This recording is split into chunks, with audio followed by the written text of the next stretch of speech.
Semana passada, a gente falou sobre o Novembro Azul, trouxemos um urologista, Dr. Luiz Gustavo Cripa, que esteve aqui, e a gente falou da conscientização do câncer de próstata.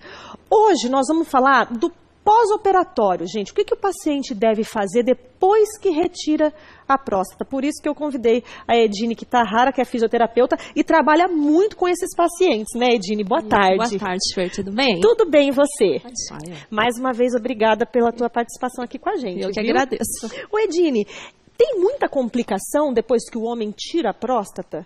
Olha, as duas complicações mais comuns são a incontinência urinária e a disfunção sexual. Então, e é a que mais preocupa os homens, os né, homens, também. com Principalmente certeza. a disfunção sexual, não tanto a incontinência, não é verdade? Mas é uma porcentagem muito pequena dos pós-operatórios, né? Então, assim, vai depender muito da extensão da lesão, do tipo da cirurgia, né? Ó, no perfil aqui a gente consegue ver aonde está localizada a próstata. Então, você vê que fica bem pertinho da bexiga, então a uretra passa por dentro. Então, quando ela é retirada, acontece que faz algumas lesões, principalmente na parte muscular.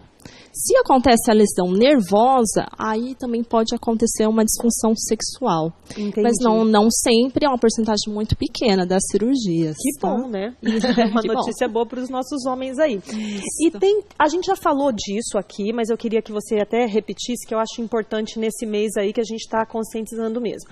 Que existem tipos de incontinência urinária, né? Isso. Quais são eles, Edine? Então, a incontinência urinária mais comum é a de esforço.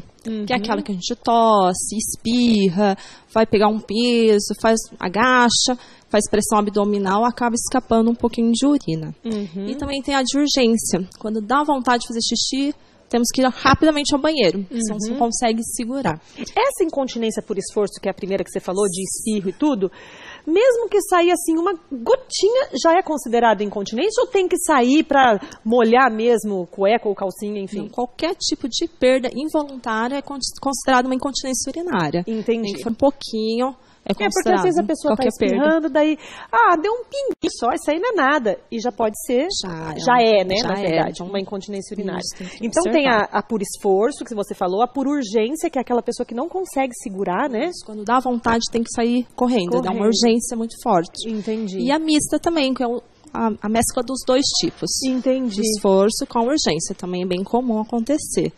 Agora, onde que a fisioterapia entra nesse pós-operatório de homens que retiraram a próstata? Quando que inicia uma fisioterapia, Edine? Então, após pós-operatório, geralmente o paciente vai ficar 15 dias, 14, 15 dias com uma sonda e vai retirar a sonda. Assim que retira a sonda, existem alguns médicos que já liberam para a fisioterapia, já iniciam posteriormente a fisioterapia. Alguns outros médicos esperam mais um pouco, alguns meses, porque, na verdade, tem uma cura espontânea. Então, às vezes, eles procuram retirar a sonda e verificar se o paciente vai ter ou não essa perda urinária, se vai ter alguma diferença ou não. Porque até um ano pós-operatório, a Sociedade Brasileira de Urologia considera que é normal a recuperação. Tem uma recuperação espontânea, né? Então, dentro de um ano é a recuperação total. Recuperação total. Após um ano, provavelmente vai ficar com alguma sequela, porque depende muito da extensão da cirurgia, se a retirada foi maior ou não, o grau que estava também. Então, tudo vai depender de pessoa para pessoa. Por isso que nem todos os pacientes ficam com disfunção erétil depois da retirada. Não. Tá? Mas todos os pacientes que tiverem uma disfunção erétil vão ter primeiramente uma disfunção urinária. Assim como no tratamento da fisioterapia, o processo de tratamento sempre vai melhorar a incontinência urinária primeiro, depois a disfunção sexual. Porque a disfunção sexual ela tem uma lesão do nervo, não só a parte muscular. Então, vai ter uma lesão nervosa e o nervo vai demorar um pouquinho mais para regenerar. Então, quanto antes iniciar a fisioterapia, melhor? Melhor. Quanto antes, assim, já temos dados estatísticos, comprovação científica, que a fisioterapia, quanto antes ser iniciada, melhora o resultado. Então, um paciente que, por exemplo, tem uma cura espontânea dentro de um ano, porém, se ele começar a fisioterapia logo que tira sonda, ou 1, 2 meses após, vai depender do médico, de cada médico, para liberar, né, para fisioterapia, sempre lembrando que nós precisamos ter a liberação do médico para fazer a fisioterapia, e quanto antes a gente começar a iniciar, é mais rápida essa recuperação. se demoraria 1 mês, 2, quer dizer, ele consegue muito antes recuperar essa continência. Agora, Edine, a pergunta que não quer calar, eu quero que você deixe bem esclarecido aqui para os nossos homens. Como que é feita essa fisioterapia? A fisioterapia vai trabalhar o quê, na verdade? Ela vai melhorar a parte muscular, porque, na verdade, faz uma lesão da estrutura muscular, então a gente vai recuperar, acelerar o processo de recuperação, de força. E o que a gente vai fazer? Uma avaliação primeiro. Essa foto que a gente está vendo aí, o que tem a ver com a próstata? Esse é um aparelho de biofeedback. Então, aqui é uma tela do aparelho, né? Que é um aparelho computadorizado. Entendi. E nós vamos colocar os eletrodos de superfície no paciente. E a gente vai ver se ele está conseguindo fazer essa contração da musculatura. Os eletrodos são todos colocados superficialmente perto da região. Isso, lá no períneo, que o homem também tem períneo, né? Não é só mulher. Exato, porque quando a gente fala em períneo, muitas vezes remete à mulher, mas o homem também tem períneo, tá? Então a gente vai colocar lá no períneo, a gente vai ver se ele consegue contrair, se ele consegue sustentar, se ele tem uma boa contração, uma boa força. E aqueles gráficos ali é conforme a contração dele? Isso, conforme o paciente contrai, eleva ali é lúdico, né? Tem os desenhos, para a gente conseguir ter esse feedback do próprio paciente, ver se ele consegue contrair corretamente. Entendi. E o fisioterapeuta também conseguir acompanhar e avaliar a evolução dele. E o que mais que vocês trabalham, que vocês usam nessa sessão? Então, nós temos também o Peridel, que é um massageador externo, que ele foi até desenvolvido por uma fisioterapeuta, que trabalha bastante nessa área de sexualidade. É esse que a gente está vendo. Isso. Mas então, são vários modelos? Como é que é isso daí? Isso, então assim, esse cabeçote, a gente, tanto para o homem quanto para a mulher, pode ser usado e vai fazer uma estimulação externa. Então, o que acontece? Esse massageador externo, ele pode aumentar a circulação, melhorar o processo de cicatrização. Então, ele ajuda na recuperação da parte muscular. E ali vai trocando os biquinhos. Vai trocando a ponteira, bocal, né? A ponteira, isso.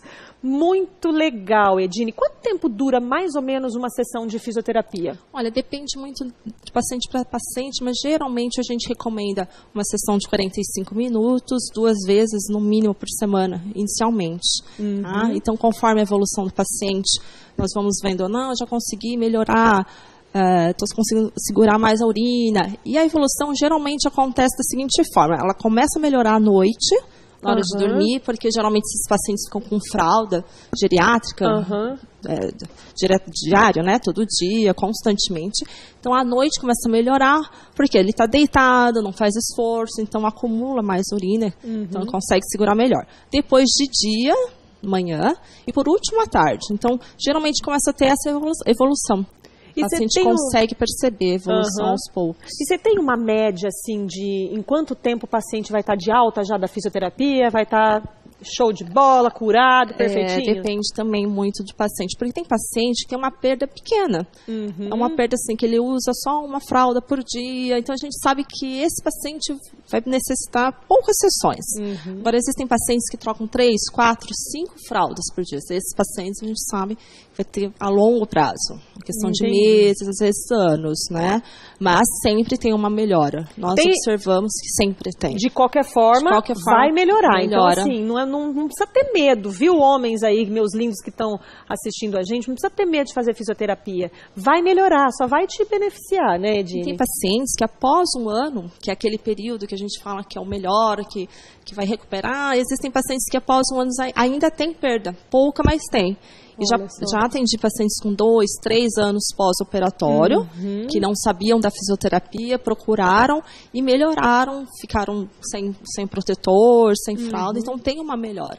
Qualidade de vida, né? Isso, principalmente pacientes que têm pouca perda, melhoram muito. Que bom. Ai, que bom saber dessas coisas, né? Porque tem coisas que realmente a gente não sabe, né? Exato. A gente até estava falando aqui antes de começar, né? Eu falei, gente, eu não sabia. Como é que é uma sessão de fisioterapia pós-cirurgia de próstata, de retirada de próstata, né? Sim. A gente às vezes nem sabe que existe, né? Muitas pessoas em casa eu acho que estão se identificando hoje aqui.